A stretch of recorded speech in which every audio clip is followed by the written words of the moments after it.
just, some of it is some of the most wonderful memories it will ever have. Others are some of the most questionable memories we'll ever have. You know, how did we live through it?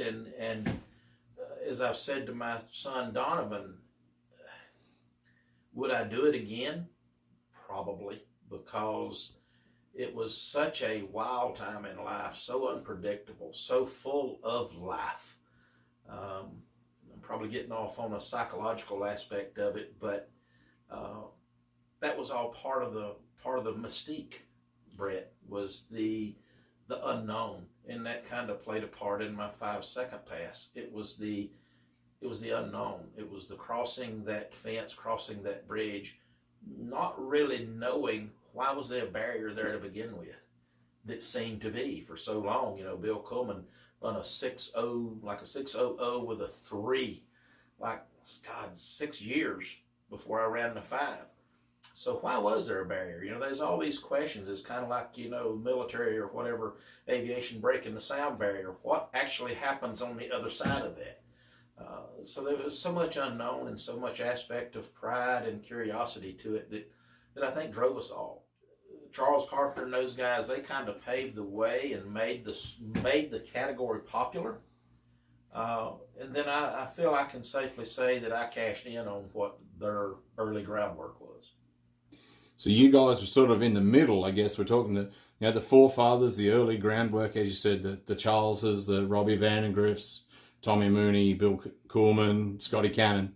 And then when IHRA really picked it up as a pro category, that was when you guys were really sort of heavy hitters.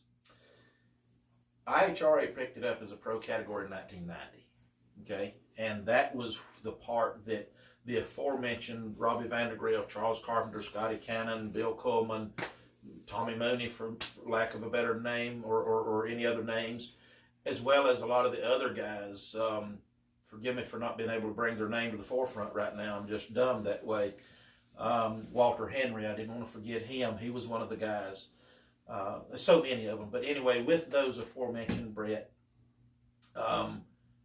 they're the ones that created the popularity in top sportsmen that started to use the nitrous and the blower combinations, that someone within IHRA, and I cannot say who would be credited with, hey, let's make this a pro category. I don't know exactly where that came from, but I know it was through the popularity that Charles and those guys had created with their shoebox cars that caused someone in IHRA to say, let's make this a pro category. And that took place in 1990. Again, that 5 years later is when that became something of value to Mitch Stott, meaning that had spawned these grudge racing cars. It had spawned the Quick 8 racing around the country. And that was when I was able to get out of the chassis business of this and actually take my position in a car. Again, as first driven for Jim Diamond and the old Cleopatra Camaro. And I got to race, you know, pictures behind you there.